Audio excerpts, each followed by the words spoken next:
মুস্তাফিজের বিষয়টা বর্তমান বাংলাদেশে এক ভাইরাসের মতো ছড়িয়ে গেছে। আসলে মুস্তাফিজের বিষয়ে ভারত একটু বেশি বাড়াবাড়ি করেছে।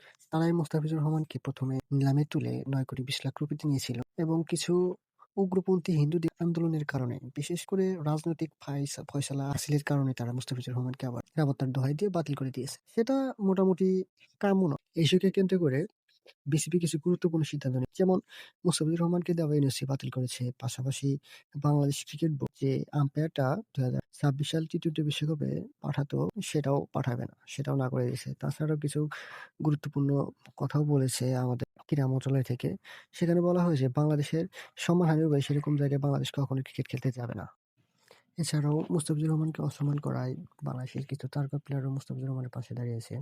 যেমন সাইফুদ্দিন বলেছেন, "মুস্তাফিজুর রহমান আমাদের সম্পদ। ওর সতীর্থ হতে পেরে আমরা খুবই গর্বিত।" সেই হিসেবে বোঝা যায় তাকে অপমান করা মোটেই কাম্য ছিল না ভারতে। অন্যদিকে সাকিব আল হাসান সহ তামিম ইকবাল সহ বাংলাদেশের সাবেক ক্রিকেটাররা সামাজিক গণমাধ্যমে লিখেছেন, "ভারত মোটেই কাজটি ঠিক করেনি। ভারত সম্পূর্ণ বাংলাদেশকে অবহেলিত করেছে।" বাংলাদেশ একটি কঠিন সিদ্ধান্তে অটুট রয়েছে। সেটা হচ্ছে বাংলাদেশ কোনোভাবেই ভারতে তার ক্রিকেট টিম বিশ্বকাপ খেলতে পাঠাবে। কারণ তারা একজন প্লেয়ারের নিরাপত্তা দিতে পারেনি তো পুরো টিমের নিরাপত্তা কিভাবে দিবে? এছাড়াও বাংলাদেশে আইপিএল সম্প্রচার বন্ধের নির্দেশও দিয়েছে বাংলাদেশ ক্রিকেট। তাছাড়াও বাংলাদেশ ক্রিকেট বোর্ড এটাও বলেছে, যদি বাংলাদেশ রাষ্ট্রীয় সর্বোচ্চ নিরাপত্তা পায় ভারত তবুও খেলতে যাবে না। কারণ তাদের একটা সিদ্ধান্ত, বাংলাদেশ ক্রিকেট টিম বা বাংলাদেশের সাপোর্টাররা কখনোই ভারত নিরাপত্তা পাবে না, নিরাপদ বোধ করবে না।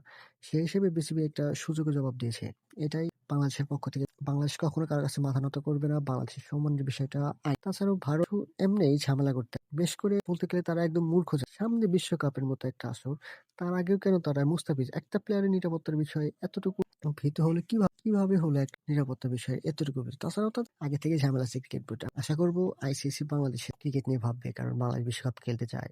বাংলাদেশ দাবি করেছে শ্রীলঙ্কায় যাতে তাদের ম্যাচগুলো অনুষ্ঠিত হয়। বাংলাদেশ দাবি করেছে শ্রীলঙ্কায় যেন তাদের ম্যাচগুলো অনুষ্ঠিত হয়। যদি আইসিসি বাংলাদেশকে শ্রীলঙ্কায় খেলতে দেয়, তাহলে অবশ্যই বাংলাদেশ বিশ্বকাপ খেলবে। বিসিবির কথা হচ্ছে, যদি ভারতে খেলতে হয় তাহলে বাংলাদেশ কখনো বিশ্বকাপ খেলবে না। বাংলাদেশের সম্মান আগে, বাংলাদেশের প্লেয়ারের সম্মান আগে, দেশের নিরাপত্তা। ভালো থাকবেন সবাই। আপনাদের কাছে কোনটা উচিত মনে হয় কমেন্টে জানাবেন। ধন্যবাদ সবাই।